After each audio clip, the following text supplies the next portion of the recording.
जय जिनेंद्र। एक परी एक घर में बंटवारा हो रहा था 4 भाइयों का। पहले भाई ने कहा ये मेरा है, दूसरे भाई ने कहा ये तेरा है, तीसरे भाई ने कहा वो उसी में बिजी था, ये मेरा है, ये तेरा है, ये तू ले ले, ये मैं ले लूंगा। चौथा जो भाई था वो बहुत ही शांत था। तो तीसरे भाई ने उनसे पूछा आप इतने शांत क्यों हो? तो उन्होंने कहा ना तेरा ना मेरा, जग चिड़िया रैन बसेरा। जी हाँ, आज डे 9 ऑफ 10 लक्षण उत्तम आकिंचन की हम बात करेंगे। बहुत ही सिंपल वे में एक गृहस्थ अपने जीवन में इस उत्तम आकिंचन धर्म को कैसे अपना सकता है, सही मायनों में ये हम देखेंगे। बहुत ही शॉर्ट और क्रिस्प आज का ये फेसबुक लाइव है मेरा। सिंपल वर्ड्स यूज करूंगी जो मैंने स्टार्टिंग में कहा, मेरा तेरा, मेरा तेरा, ना मेरा ना तेरा, जग चिड़िया रैन बसेरा। देखिए, आकिंचन का मतलब क्या होता है? जब मैं आकिंचन के बारे में कहती हूँ तो आकिंचन इज बेसिकली कि जो ये मेरेपन की भावना है, ये मेरा है, वो मेरा है, ये मेरा है, सब मेरा है। तो ये जो मेरा, ये जो इंटेंशन है जिससे हम अपनी लाइफ जी रहे हैं, इस इंटेंशन को रिटायर करने का नाम है आकिंचन। हमें ये छोड़ना है कि ये मेरा है। देखो, अब एक सिंपल सा एग्जाम्पल लेते हैं, ठीक है?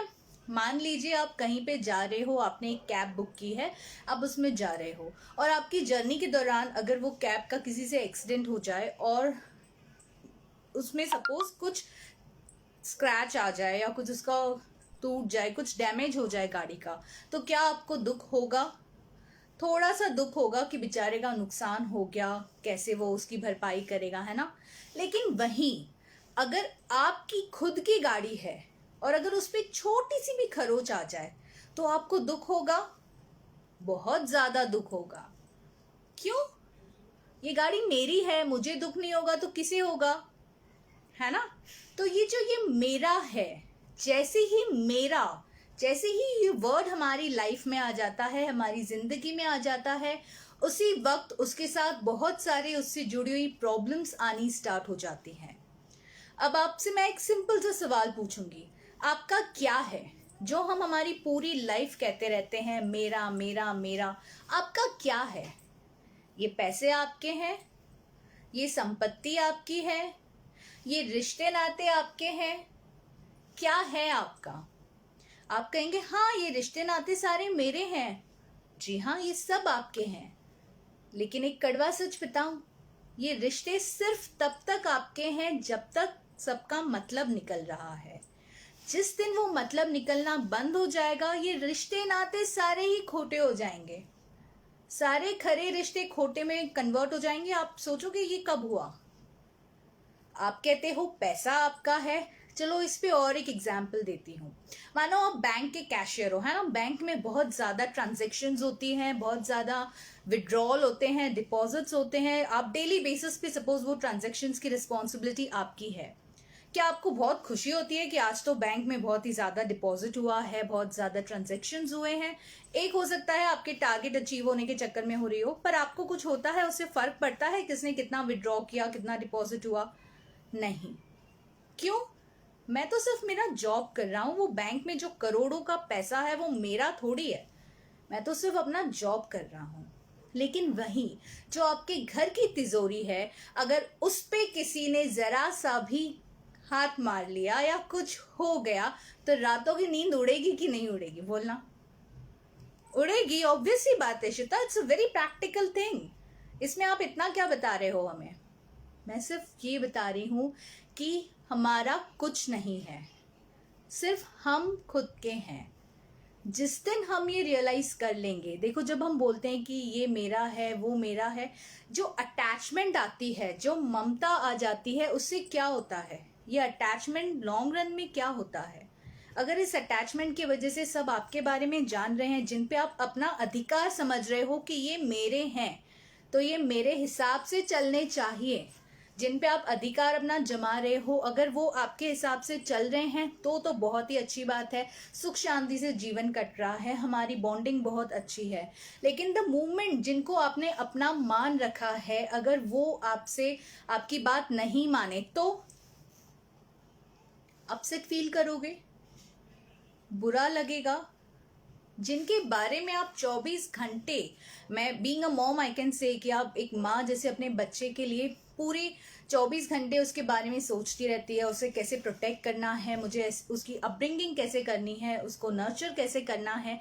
लेकिन जब वही बड़े होकर हमें दुख पहुंचाते हैं तो क्या हो जाता है, हमें बहुत बुरा लगता है, हमारी नींद उड़ जाती है, क्योंकि हमें लगता है जिस पे मेरा अधिकार है, जो मेरा है वो ही मेरे हिसाब से नहीं चल रहा है।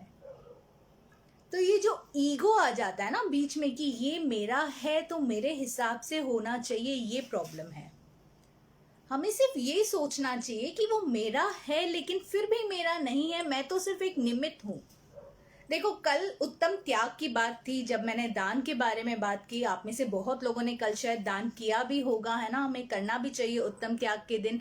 लेकिन अगर आप कहते हो कि मैंने ये त्याग दिया, मैंने वो त्याग दिया, मैंने इतना बड़ा दान दिया किसी को, मुझ जैसा दाता तो कोई है ही नहीं, तो आकिंचन के हिसाब से अगर मैं बोलूं तो आपका जब कुछ है ही नहीं तो आपने क्या दान दिया, आपने क्या त्याग दिया? आप तो सिर्फ एक निमित्त हो जिसकी वजह से एक पर्टिकुलर बैंक अकाउंट से दूसरे अकाउंट में वो मनी ट्रांजैक्शन हुआ है। आपका तो कुछ है ही नहीं। तो हम उत्तम त्याग में जो इतना प्राउड फील करते हैं कि मैंने ये दान दिया, ये त्याग दिया, वो सब होना ही नहीं चाहिए। जब आपका कुछ है ही नहीं तो आपने क्या दिया? हम दुनिया में ना कुछ लेकर आए थे, मुट्ठी बंद करके आए थे और मुट्ठी खोल कर जाएंगे। ना ही लेकर कुछ आए थे, ना ही देकर, ना ही अपने साथ कुछ लेकर जाएंगे, बल्कि देकर जाएंगे हम जो भी है। और जिसको देकर जाएंगे वो भी अपने पास तो रखने वाला नहीं है, वो भी जब जाएगा तो उसे देके ही जाने वाला है। तो ये जो हमारे झगड़े चलते हैं आजकल, प्रॉपर्टीज को लेके इतने प्रॉब्लम्स हो जाते हैं, असेट्स को लेके इतने ज्यादा कॉन्फ्लिक्ट्स हो जाते हैं अपने ही संबंधों में, अपने ही रिश्ते नातों में, तो वो नहीं होना चाहिए, क्योंकि ये तो हमारा है ही नहीं। और जो हमारा है नहीं तो उसका दुख कैसा, उसका अटैचमेंट कैसा, उसकी वजह से झगड़ा क्यों, उसकी वजह से द्वेष क्यों, उसकी वजह से कलेश क्यों? तो देखो, जब आप ये छोड़ दोगे ना कि ये मेरा है, ये मेरेपन की जो भावना है, जिस दिन आपको ये रियलाइज होगा कि इस लाइफ में मेरा कुछ भी नहीं है, ना ही धन मेरा, ना ही संपत्ति मेरी, ना ही रिश्ते नाते मेरे, ना ही शरीर भी मेरा नहीं है। इनफैक्ट मैं तो सिर्फ एक निमित्त हूं, मैं तो सिर्फ एक कस्टडियन हूं जिसके ऊपर ये रिस्पॉन्सिबिलिटी है। जैसे आप बोलोगे कि ईशिता, आप बोल रहे हो मेरा तो कुछ है ही नहीं, तो मैं क्यों अपनी रिस्पॉन्सिबिलिटीज निभाऊं? नहीं, ऐसे नहीं है। हम गृहस्थ हैं, हमारी रिस्पॉन्सिबिलिटीज है हमारे घर वालों को लेके, जैसे हमें फुलफिल करनी है, लेकिन fulfil it as a custodian, not as a owner, कि ये मैं तो इसका मालिक हूं, आपको तो सब मेरे हिसाब से करना चाहिए। नहीं, you are just a custodian. तो अपना जो रोल है ना, उसके प्रति हमें क्लैरिटी होनी चाहिए, क्योंकि जिस दिन आपको इसके प्रति क्लैरिटी आ जाएगी, उस दिन आपकी लाइफ से सारे टेंशन हट जाएंगे। यकीन मानिएगा, सारे टेंशन हट जाएंगे, क्योंकि जो सारे टेंशन्स जो क्रिएट होते हैं, सारे कॉन्फ्लिक्ट्स जो हमारे आते हैं, सारी प्रॉब्लम्स जो आती है, हमारी जो रातों की नींद उड़ जाती है, उसका जो रूट कॉज है वो है मेरा, ये मेरा। और जिस दिन ये मेरापन हट जाएगा, उस दिन तेरा का तो कुछ सवाल ही नहीं होगा। सेकेंड पॉइंट, द मोमेंट आपका मेरापन एंड हो जाएगा, तेरा का तो कुछ आएगा ही नहीं ऑप्शन। जब मेरा कुछ नहीं तो तेरा क्या? तो थर्ड पॉइंट आ जाएगी, ना तेरा ना मेरा। तो जिस दिन आपको ये रियलाइज हो जाए कि ना ये मेरा है, ना ये तेरा है, ना ये तेरा, ना ये मेरा, उस दिन आप ऑटोमेटिकली एक्सेप्ट कर लोगे, ना तेरा ना मेरा, जग चिड़िया बसेरा, रैन बसेरा। सिंपल सा मैसेज है, सिंपल सा कॉन्सेप्ट है इस उत्तम अकिंचन का, जो हम बहुत ही सिंपल तरीके से हमारी लाइफ में इम्प्लीमेंट कर सकते हैं। हमें सिर्फ ये मेरापन जो है उसको रिटायर करना है और कुछ नहीं करना है। और जब ये हम कर देंगे तो असली मायने में हम उत्तम अकिंचन को अपनी पूरी ज़िंदगी 365 डेज से इम्प्लीमेंट कर देंगे। आशा करती हूँ आप ये आज के लाइव के बाद ज़रूर रियलाइज़ करोगे कि आप रियलाइज़ तो हमको हमेशा होता है, हम सबको पता है, कुछ इसमें रॉकेट साइंस नहीं है जो मैं आपको बता रही हूँ, but the problem is only acceptance. हम इसे एक्सेप्ट नहीं करते हैं।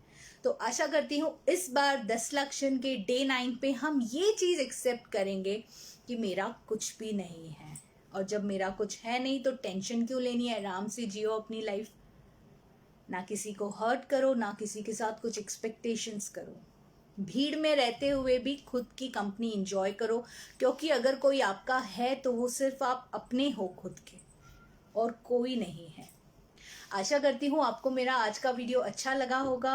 Do hit like, share and subscribe on my YouTube channel.